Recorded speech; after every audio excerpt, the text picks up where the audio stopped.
Hello guys, welcome to top career. मैं हूं मोहम्मद और आज के इस वीडियो में हम लोग डिस्कस करने वाले हैं बीए इन पॉलिटिकल साइंस। दोस्तों, अगर आप लोग क्लास 12 में हो और आपको टेक्नोलॉजी या फिर कॉमर्स फील्ड में नहीं जाना है, आपको किसी और फील्ड में करियर बनाना है, तो ये वीडियो आपके लिए है। क्योंकि इस वीडियो में हम लोग डिटेल में डिस्कस करने वाले हैं कि ये जो फील्ड है पॉलिटिकल साइंस, उसमें आप अपना करियर कैसे बना सकते हो, यहाँ पे आपको क्या क्या चीज़ें पढ़ने को मिलेगी, गवर्नमेंट में और प्राइवेट सेक्टर में किस तरीके का जॉब यहाँ पे मिलेगा, कितनी सैलरी रहेगी, कौन सी टॉप कॉलेजेस है, सारी चीजें डिटेल में डिस्कस करेंगे।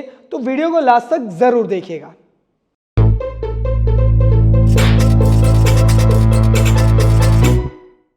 तो दोस्तों, सबसे पहले हम लोग डिस्कस करते हैं इस कोर्स का ड्यूरेशन कितना होगा। दोस्तों, अभी तक इस कोर्स का ड्यूरेशन 3 साल का था, लेकिन रिसेंटली यूजीसी ने कुछ चेंजेस किया है एजुकेशन सिस्टम में, तो उसके अकॉर्डिंग जितने भी ऑनर्स कोर्सेज है उसका ड्यूरेशन 4 साल का हो जाएगा। तो प्रोबेबली इस कोर्स का ड्यूरेशन भी अब से 4 साल का हो सकता है। अब इस कोर्स में आपको क्या क्या चीज़ें पढ़ाई जाएगी उसके बारे में हम लोग कुछ डिस्कस करें। कौन से सब्जेक्ट्स आपको रहेंगे, तो यहाँ पे आपको पॉलिटिकल साइंस के रिलेटेड में, मतलब कि किस तरीके से जो पॉलिटिकल सिस्टम काम करता है उसके अकॉर्डिंग बहुत सारे सब्जेक्ट्स रहेंगे। हम लोग देखते हैं वन बाय वन। तो यहाँ पे आपको पॉलिटिकल थियोरी एंड कॉन्सेप्ट्स के रिगार्डिंग पढ़ाया जाएगा। उसके अलावा पॉलिटिकल प्रोसेस इन इंडिया में किस तरीके से जो डेमोक्रेटिक सिस्टम है वो किस तरीके से चलता है, अलग अलग ऑर्गेनाइजेशन एक दूसरे के साथ में किस तरीके से कनेक्टेड है, वो सारी चीज़ें यहाँ पे आपको पढ़ाया जाएगा। कॉन्स्टिट्यूशन ऑफ इंडिया के बारे में पढ़ाया जाएगा। ये एक बहुत ही ज़्यादा इंपॉर्टेंट टॉपिक है। कॉन्स्टिट्यूशन ऑफ इंडिया मतलब इंडिया के जितने भी रूल्स एंड रेगुलेशन हैं, जो हमारा कॉन्स्टिट्यूशन है, वो सारी चीज़ें आपको पढ़ाई जाएगी।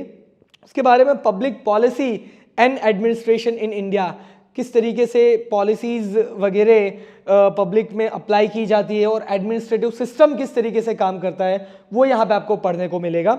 उसके अलावा यहाँ पे ग्लोबल पॉलिटिक्स ओवरऑल सभी जगह पे दूसरी कंट्रीज़ में किस तरीके की पॉलिटिकल सिस्टम है, वो सारी चीज़ें पढ़ाई जाएगी।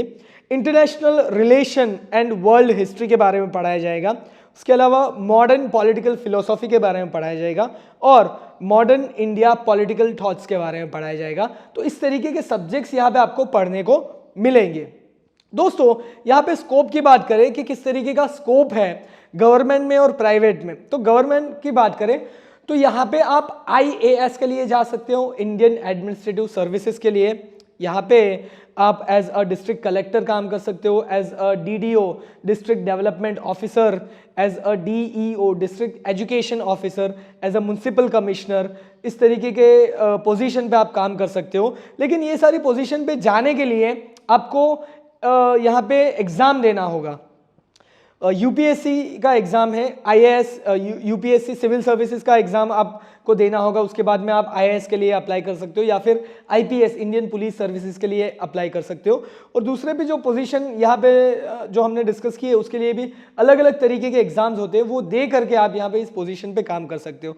दोस्तों, यहाँ पे इस पोजीशन पे कोई भी काम कर सकता है, मतलब किसी भी तरीके की बैचलर डिग्री की है तो आप यहाँ पे अप्लाई कर सकते हो। लेकिन पर्टिकुलरली अगर आप आर्ट्स फील्ड में हो और अगर आप पॉलिटिकल साइंस करते हो तो इंडिया के बारे में बहुत सारी चीज़ें आप पढ़ोगे, कॉन्स्टिट्यूशन के बारे में पढ़ोगे, पॉलिटिकल सिस्टम, पब्लिक पॉलिसीज़ के बारे में पढ़ोगे, तो वो सारी चीज़ें आपको यहाँ पे काम आएगी। क्योंकि इस पोजीशन पे जाने के लिए यहाँ पे जो एग्जाम्स होता है उसमें जो क्वेश्चंस हैं वो ज़्यादातर इन चीज़ों में से पूछे जाते हैं।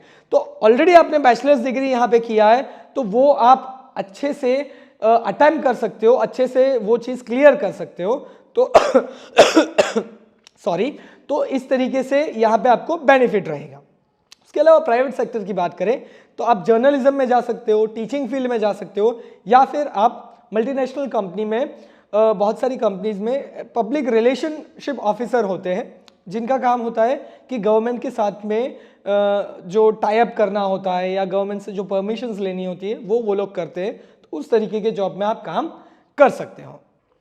सैलरी की बात करें तो प्राइवेट सेक्टर में अगर आप जॉब कर रहे हो तो आपकी स्टार्टिंग सैलरी 20,000 से लेकर 50,000 के आसपास हो सकती है, और गवर्नमेंट में अगर आपको जॉब मिल रहा है तो आपकी स्टार्टिंग सैलरी 50,000 से लेकर 80,000 के आसपास हो सकती है। ये स्टार्टिंग सैलरी है।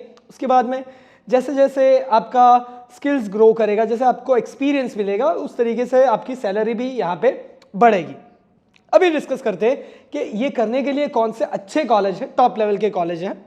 तो यहाँ पे मरिंडा हाउस दिल्ली में है, उसके अलावा हिंदू कॉलेज ये भी दिल्ली में है, सेंट जेवियर कॉलेज जो मुंबई में है, Symbiosis college of arts and commerce जो पुणे में है, उसके अलावा महाराजा सयाजीराव यूनिवर्सिटी जो वडोदरा में है। तो ये कुछ अच्छे लेवल के कॉलेजेस हैं जहाँ पे आप ये कोर्स कर सकते हो।